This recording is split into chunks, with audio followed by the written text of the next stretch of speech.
Come up to the Manx Museum. A new exhibition has opened. It's really actually mostly behind here.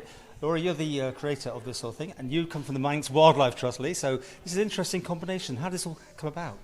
Well, David Bellamy of the Manx Wildlife Trust came to me with the idea of doing an exhibition to highlight some of the species that have either gone extinct from the Isle of Man or are going to go extinct from the Isle of Man.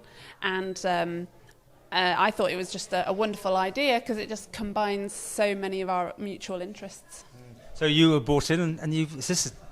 Yeah, David within our team's done a great job. I think, well, for Manx Wildlife Trust, it's really important. The key thing for us is that we live in a wonderful island.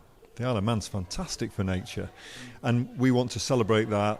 But we also need people to realise one of our challenges is that things are still getting lost and there are still challenges. And so what we're hoping to do in a small way with this exhibition is to raise a little bit of awareness that sometimes things do disappear. Yes, we live in a wonderful place, but there is also some success stories that we can show that when we do things, we can keep things or bring species back.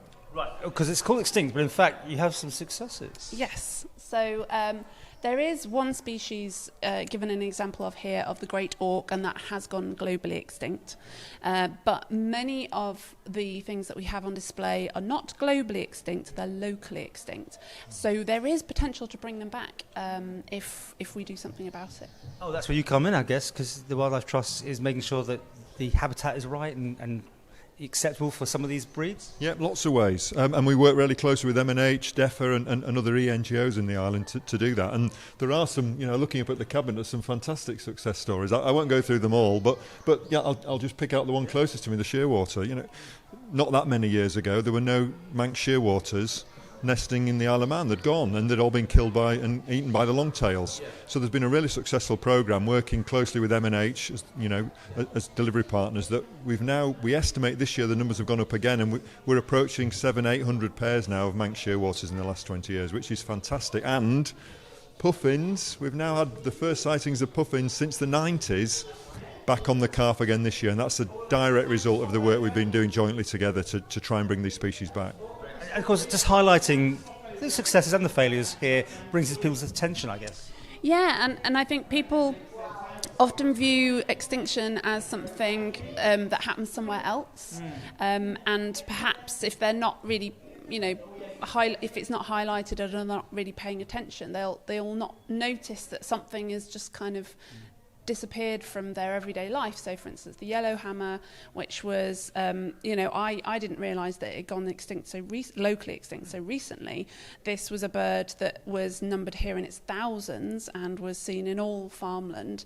And they think in 2019, so only a couple of years ago, this species is no longer seen here. So it's happening in real time. It's not something that happened long ago, back when lots of people would go out hunting and shooting things. This is happening today because of the environmental change. Anything that can move one way or the other between cabinets? Oh, yeah? Who wants to take that one? Definitely. Yeah. There's certainly species that we say in the exhibition, we talk about it's our choice. What could we do as an island now to try and secure some of these species stay here strongly? I won't talk about the puffins again, it's early days. But, the chuffs, they're a success story. We want to keep the success stories. We want to cement the success stories. Some have been lost. The locally extinct ones, maybe they could come back. Maybe there's projects where some of those can be... I know one particular that might make it. Pushing me, wouldn't it be nice to see a white-tailed eagle on the Isle of Man? Maybe that's a bit controversial, but I'll put my head above the parapet. Yeah. White-tailed eagle on the Isle of Man could be lovely. And this is going to be, as I said at the beginning, it's an eye-opener, I think, for a lot of people to realise what we have lost and what we can probably get back. Yeah, well, it's a mixture of herbarium specimens, taxidermy.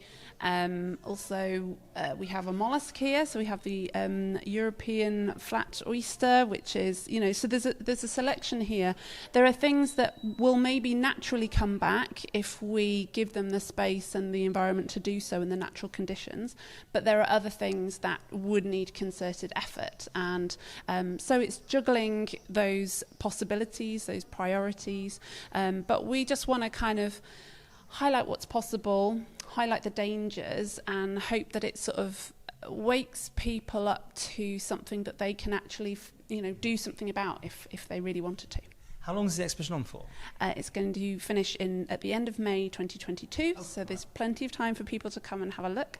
But they can also, get involved with each of our organisations and other ENGOs to help support the species that are here.